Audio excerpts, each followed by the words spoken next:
the center of your attention always bring back into the present, because it's, first of all, because it's all there ever is. Well, that's a good reason.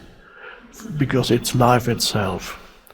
Your life situation, yes, it exists in time. There's a past and a future as far as your life situation is concerned, but it's not your life. I wrote about that a long time ago, but it's so important.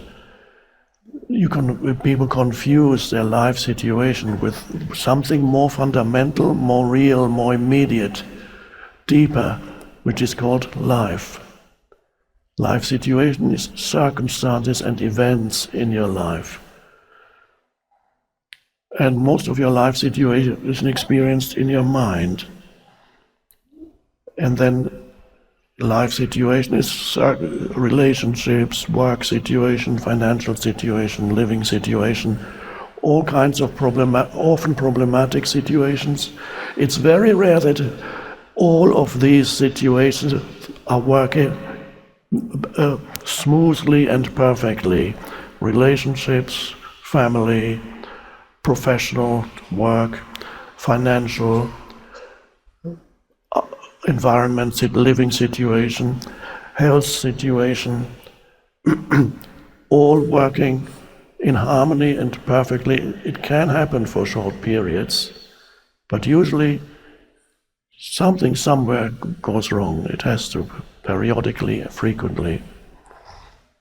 That's normal and that's good. But your life situation always has this element of uncertainty, instability too, although you might not recognize that when you look at seemingly solid things. And your life is your experience of this moment, the only thing there ever is. And if you neglect that, you miss the whole thing. And then you reach a retirement age or old age and you say, was that it?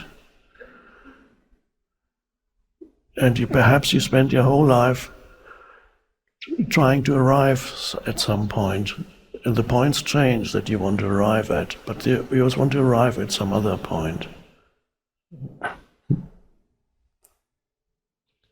So when your attention is in the present, yes, you're more alert, which is helpful. You notice things that before you didn't notice, people, objects, all kinds of things around you, natural things, and everything is a manifestation of life all around you. And the deeper aspect of being present is not just being aware of your surroundings, although that's fine. You're aware of yourself as the aware presence. And that is the secret, that is the key, that is not something that one can easily explain. You can only experience it, what it means to be aware of yourself, not as an ego self, like having a relationship with a conceptual identity. That's me. I don't like me, or I love me. I'm in love with me. That's happened to Narcissus, and things after that didn't go well for him. Although you hear that quite often in certain people, they like, I love me. Well,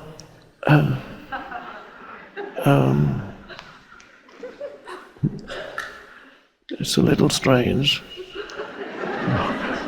Who are you, and who or what is the me? Oh, I hadn't thought about that. I love myself.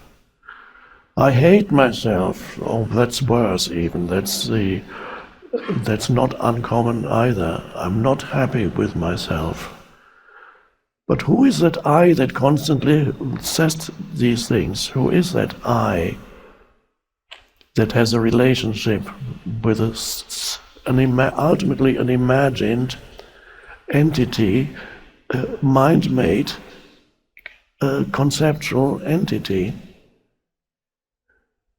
And this happened to me one night, as I talked briefly in The Power of Now, when my mind said, I can't live with myself anymore, because I was unhappy, and I couldn't stand the unhappiness anymore. So I can't live with myself anymore. And this sentence suddenly, I looked at it, and I realized it was a very strange statement. I cannot live with myself. At that point I realized that there must be two of me here. I and the self that I cannot live with. That was an incredible realization. There's two of me. There's the unhappy me that I cannot live with. Who am I, and who is that unhappy me?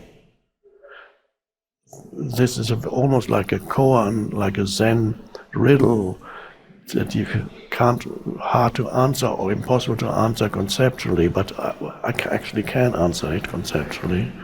I couldn't at the time. It took years before I realized what all this meant. At that moment, the consciousness that I am, that was trapped in the movement of thought and continuously absorbed by the movement of thought, this movement of thought created the entity, to the person, the unhappy person, the entity, the unhappy entity, the mind-made entity. And it was so active that it absorbed all of my consciousness, was always trapped in the movement of self-identified thoughts. So it was trapped in there, and when this strange statement arose in my mind, and I looked at it, and by looking at these statements, a sudden separation happened between the consciousness that was trapped in the movement of thought, suddenly was able to release itself, to extricate itself from the being held in the movement of thought, and stood back, and there was I, as the consciousness, looking at the unhappy thought movement. So it was a separation of consciousness was withdrawing from the dimension of thinking. And then, very quickly, thinking subsided. It was no longer fueled. Without the consciousness, there can be no thinking, because thinking is not possible without consciousness. But a thought is consciousness that has taken form, whereas the realization of I as consciousness is consciousness that is prior to form or unconditioned. So I became aware of myself as consciousness, as the I, and the thought then began to dissolve. Consciousness had been, without consciousness, it's nothing. Thought is consciousness that has taken form, and it dissolved. And then I was kind of felt like falling into some hole, but it wasn't not fearful. The next morning I woke up, and I was at peace, like a new person or no person. I was just contemplating things around me, and everything was lovely.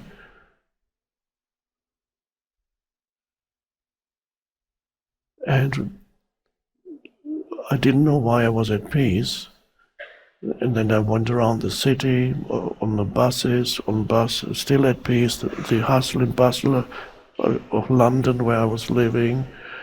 I was at peace. Why I was at peace? I couldn't understand it. This, of course, now the peace that passes all understanding. I suppose that's several years it took me to understand why. That's very weird. I did not realize that I was at peace for one reason, and the reason was that I wasn't thinking that much anymore. Especially the whole movement of thought that is imbued with a sense of self-referential thought wasn't happening anymore. Occasional thoughts, yes.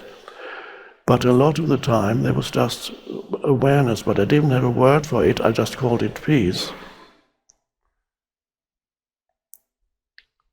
And so what happened then was the consciousness had withdrawn from its until then it had been imprisoned in the movement of thought and continuously absorbed by thought. And then it stepped out.